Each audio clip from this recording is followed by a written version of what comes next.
It's every kid's dream to make music with their idols. I got to play guitar on a song with Ace Frehley and Slash.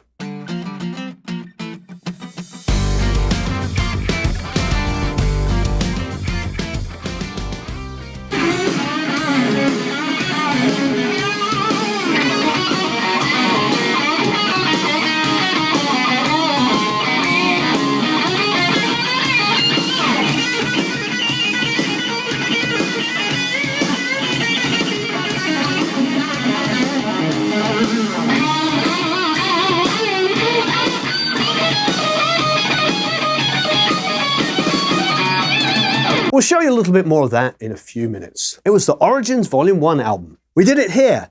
We recorded it in December of 2015. The album came out in April, I believe, of 2016. Eric and I worked on this record during the Christmas break. We had another engineer, Sam, who was working with us, who actually went back home for the holiday, and Eric came in like a trooper, and I think we were Boxing Day, that's December the 26th, right through New Year's Eve. The album consisted of some classic songs that Ace Frehley was influenced by. There was covers of White Room by Cream, Street Fighting Man by the Rolling Stones, Spanish Castle Magic, of course, by the great Jimi Hendrix, Fire and Water, which featured a special guest performance by Mr. Paul Stanley. That track, we tracked the drums in the other room using my 64 Ludwig kit. And when we sent the track over to Greg Collins so that Paul could sing on it, Greg loved the drum sound and wanted to know which room we'd recorded it in. I sent him a photo of the little room in there, and of course he was quite surprised. It's amazing what you can do with modern technology. The drums on Fire and Water, of course, were played by the great Matt Starr. I think it's important to mention that most of the mics on the kit were the Lewitt mics, which are incredibly affordable. It really is the proof of the pudding. With some reverb and some judicious mixing, it's amazing how big you can get drums sounding in even a small room like we have over there. It doesn't hurt, of course, that Matt Starr is an amazing musician. Next on the album was Emerald, the Thin Lizzy classic, and Slash came down here to record. There's a massive long section at the end where Slash and Ace trade guitar solos. So Ace was sitting over there on the couch, and on the other side was Slash. This was an incredibly surreal moment. For all of us in the room, there was me and Eric here, and it was just so exciting. They were trading solos in real time. We had two Marshalls going, two cabs going. Ace brought his own guitar with him. I believe it was a 59 Les Paul Custom Shop reissue, which was absolutely beautiful. And Slash didn't bring a guitar with him because Ace said there was plenty here. So we gave him this little beauty here. It's called a BFG, which I believe stood for Bare-Faced Guitar. It's a really, I think it was, without swearing, it's what I think is technically known as, correct me if I'm wrong, Eric, fugly. So when I handed this to Slash, we did make a joke about it being one of the ugliest guitars ever. But the thing is about it, it sounds phenomenal and it plays amazingly well. I highly recommend these. You can get them for absolutely nothing online at the moment. The BFG. It's actually been broken twice. There are two cracks in the headstock where it had been knocked over. Both times has been repaired by the rather wonderful Norik Renson. For any of you from Los Angeles, you'll know Norik. He is a gem. He is a master craftsman. And this is the guitar that Slash used through the Marshall, the 900 and the Mark II JMP. Ace went through the 900 and got a great guitar sound, and of course Slash went through the JMP. Absolutely amazing. Neither of them used distortion pedals. They went straight to the front of the amp. The amps were cranked. They were mic'd with a 57 on each cab, the BAE 312s, and we did have the Spectrasonics compressors in line, but barely tapping them at all. They were just there just for a little tiny bit of control. It was a great day. We were eagerly anticipating Slash's arrival. Ace got a little nervous that maybe, because we live up in the hills here, that Slash might get a little lost. So he took a red Sharpie and a piece of paper and wrote this note for Slash and pinned it on the back of my wife's car. Thin Lizzy were a huge influence on me. I'm a massive fan of them, and to be able to play on this song was fantastic. So what happened is, after the solos were completed, Ace calls me up and says, "Warren, would you play the harmony part?" So here's a bit of the harmony guitar part they played.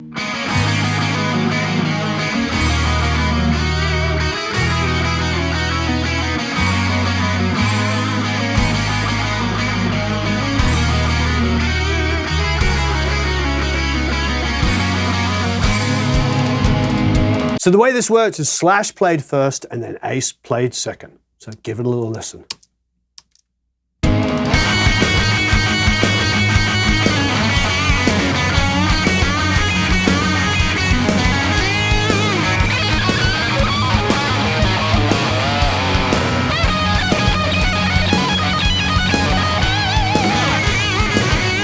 So I recorded a ton of guitar solos with Ace on, of course, Space Invader, Origins 1, and then Spaceman. And the thing about Ace that I love when it comes to his guitar solos is he knows how to get in and out.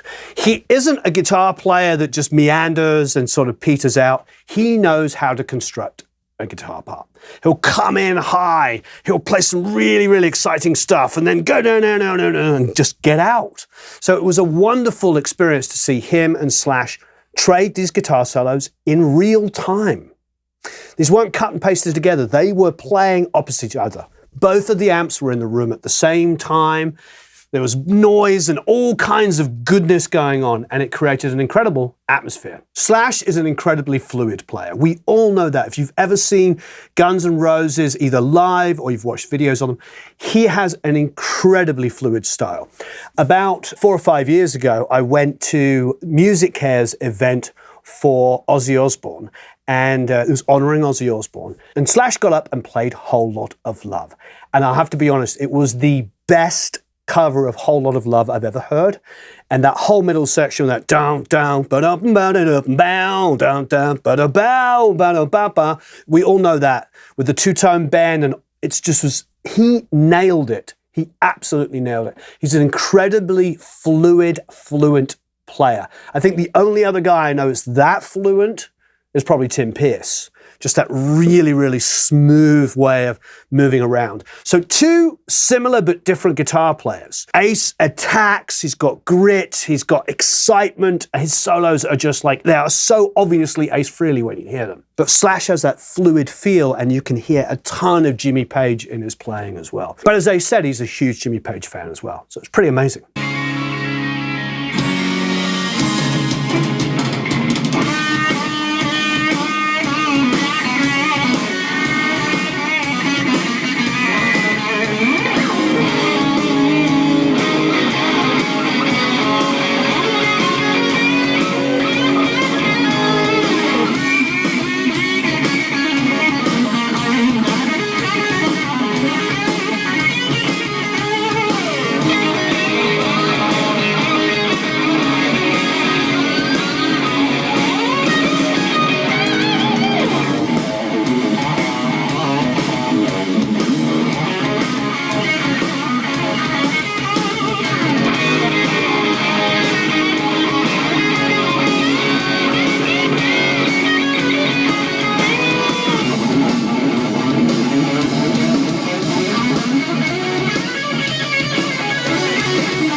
So speaking to Ace being a huge Led Zeppelin fan, we also did a cover of Bring It On Home by Led Zeppelin. Next up was Wild Thing with Lita Ford playing guitar, which was absolutely amazing. Lita came down and played and was really incredibly easy to work with and very, very talented. One of the most exciting things to do was a cover of Parasite, which of course is a very, very famous Kiss song. And John 5 came down and played on it. And what I loved about it is that John played one of Ace's solos verbatim from the original album, because he's such a huge Ace Frehley fan that he knew how to copy it and play it great. And then some of the outro stuff he did was absolutely insane. I mean, John is an incredible player. If you don't know John 5's playing, which I highly suspect is impossible that you don't know his playing, but if you don't know it, check it out. He's all over Marilyn Manson records and everywhere else. He's an incredibly accomplished musician and one of the most talented guitar players we've ever had the pleasure to record. It was a lot of fun to mix Magic Carpet Ride by Steppenwolf. That was a great recording. Cold Gin featured Mike McCready, the incredible lead guitar player of Pearl Jam. Mike recorded those in his own studio and then flew them over to us, and we dropped them into the mix. The last track on the album was Rock and Roll Hell, which of course is a classic that Gene Simmons wrote. So I did an album called Space Invader with Ace a couple of years beforehand in 2014. That also was during Christmas, and I worked that whole period during the Christmas break to finish up the album so he could make the deadline. And at the end of the album, he gave me some signed photos and stuff, such as this, which was rather lovely. There's some Ace Frehley lyrics on the back. And on the front he wrote, "To Warren, great working with you, rock on brother, Ace Frehley." So after he finished the record, on a Friday he said to me, "I'm sending you a little gift." And I'd already got the book from him here, which he'd also signed, which was rather generous of him. There. So I'm wondering, what is this little gift that he's going to send? Well, it was a Saturday morning and there was a knock on the door. And I looked through, it's quite early, I looked through the peephole and I see a FedEx or a UPS guy, I forget, standing there with a rather large box. It was a very large rectangular box, obviously guitar-shaped. I opened the door and the delivery guy says to me, "Somebody really loves you." So, what was it? It was this. Look at that little beauty. The Budokan 3 pickup Les Paul. What a heck of a gift. I suppose we did work some incredibly long hours and it was a lot of fun on that record on Space Invader. We recorded a lot of guitars, a lot of vocals with Ace. I ended up doing some backgrounds as well, which was a lot of fun. And we made the deadline, so he was very, very happy and this is a beautiful present. So thank you, Ace. And this is what I used to play the harmony part on Emerald. Eric was throwing out the box that the guitar came in. And as he was breaking it down, he also noticed that there was this. One of Ace's straps, which came with the guitar as well. So, all rather special. So these little pieces of video that you're seeing were actually recorded illicitly by Mr. Eric Gonzalez, who's over there. I'm glad that we have little moments to share with you. And this really was a dream come true. Imagine me, a 15-year-old kid, living in a little village in England, and looking at the backs of records, reading all of these incredible musicians, you know, hearing Kiss on the radio, Rock On Tommy Vance used to play them, and then flash forward, blah, blah, blah, blah, blah, years later, and I'm playing on a record with all of these incredible musicians. It's been a really incredible journey. It really means a lot to me that I can make that little inner child happy and have these kind of experiences. If there's anything I can impart from this experience is that just do what you love and make money as a consequence. It's been a lot of very, very hard work over the years. And everything you see here has been bought with the labor of love that I put into this. I didn't grow up with any kind of money whatsoever. My parents were, it's not fair to say they were poor because we had an amazing upbringing, but we did live, 5 of us, 3 kids and my parents, 5 of us, in a 2-bedroom house. And it was a little over 600 square feet and it was a bungalow. And I never felt poor or anything like that because my parents were both really into arts and we got to listen to incredible music.